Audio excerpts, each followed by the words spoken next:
Hello everybody, and once again I just want to say thank you for tuning into my channel. Today we are going to do a review of a Gibson SG. We'll call it another vintage guitar that I have. This guitar was born in 1983 and made in America. I'm positive about that because it does stamped on the back of the headstock. It says made in USA. So before we get into the guitar business, let's get into some YouTube business. Hopefully you're enjoying the content, and if you do enjoy it, please like and subscribe. I'm going to be putting out another video shortly about the whys and the things that are going on in my life and what could make liking and subscribing just a little more interesting, hopefully, for you guys. So I'm calling this video today a review of a Gibson SG, a disappointment from 1983 to the present. So let's go over this guitar. Let me pull up some of my notes here. Bear with me just a moment, and here we go. So like I said, this guitar is from 1983. It was made in the US. It's considered a budget model or SG standard. It has a walnut neck and body with an ebony fretboard. Comes with two coverless humbuckers, and like I said, they call this one the SG standard. Not actually, I'd have to say this is my least favorite guitar that I have ever purchased. I just don't dig on this guitar. I don't vibe on it. I'm just not feeling it. Makes me wonder why I actually bought it in 1984, but I guess I was about 18 years old then. That was what, like, you know, almost 39, 40 years ago or whatever. So probably not making the best decisions. I do remember it was more of an impulsive buy as opposed to a love of the guitar. Nonetheless, I purchased it. So after I purchased the guitar, the first thing I actually did was I replaced the tuners on the guitar. It came with those crappy plastic ones with the plastic keys on them. So I put some gold tuners on there that would match the hardware. It wasn't shortly after I got the guitar home that I really wasn't happy with the overall sound of it. Even though I didn't have the greatest gear at home, being so young and whatnot, this guitar did not even come close to sounding like my Ibanez V or other guitars that have floated in and out of my life, even at the young age of 18. So I plucked out those Gibson stock pickups that it came with and put in two DiMarzio, I think it's a super distortion pickups. Truthfully, they really didn't do that much because I think this guitar just overall is just, I don't know, I just don't feel it.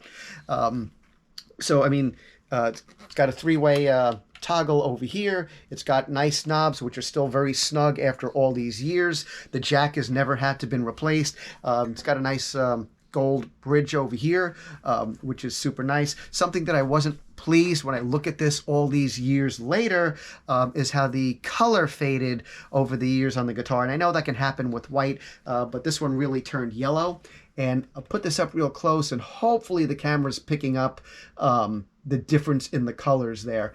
I did like it when it was bright snowflake white. It's kind of like cream yellow right now. You know, not a great color, but so what. I'd say a highlight of this guitar is the fretwork on this guitar is immaculate. There is no protruding frets from the outside. I mean, it is fantastic work, and I've never really needed to do any fret dressing or anything like that on this guitar. So I have to say that's held up very well over the years. The neck does have a bit of a ding over here because this guitar was on the road a lot because a singer guitar player in a band, Sticks and Stones, happened to love this guitar.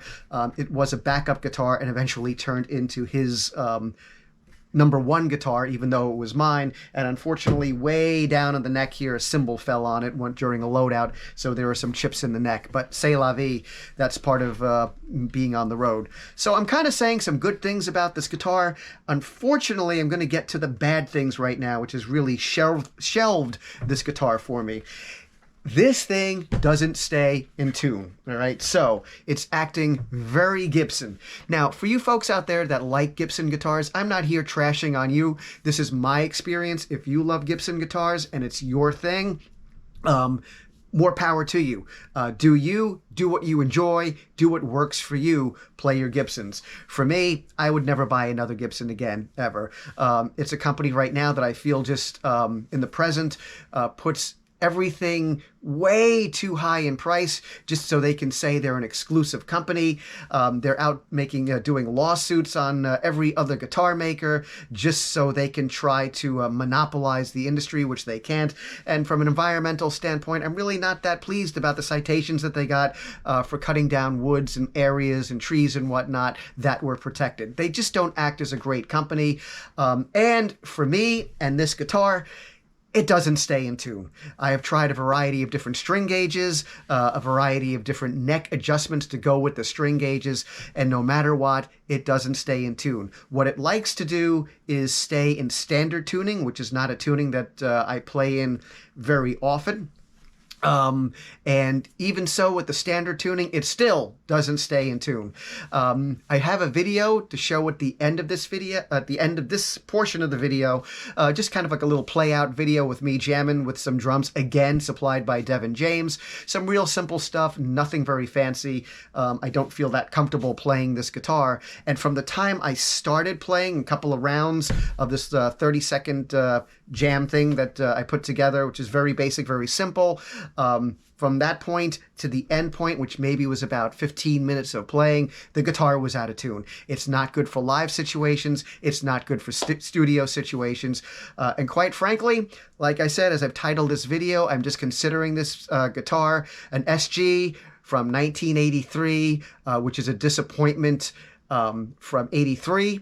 To the present, and this SG is simply not for me. So please feel free to put in your thoughts on this guitar, your thoughts and experiences maybe with Gibson, and how you're feeling about Gibson as a whole. I feel like I'm kind of holding on to this guitar right now just because it's almost 40 years old.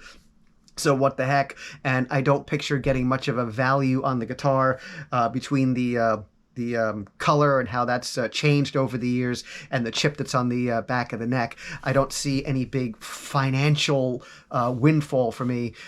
What I can say really for the most part is I have a Gibson SG collecting dust that I really don't like, and that's the end of that story. So again, I'm not trashing on people that dig Gibsons. That's cool, but this guitar is not for me, and that is my experience with the Gibson SG. So again, if you're enjoying the content, please like and subscribe. I always appreciate you guys as we try to grow this channel together. And like I said, I have other videos coming up about that stuff. So let's play you out right now. Here's a little jam with this Gibson SG. On this, I'm miking it through an E609. The guitar is tuned standard. I'm playing it through my Marshall Micro Stack, which is not one of the newer Micro Stacks. It's from the very first series, again, going back to the 80s. So I kept this kind of vintage across the board. I hope you enjoy the video, and I look forward to your feedback. Thank you. Stay well, stay safe, stay metal. Now for the video.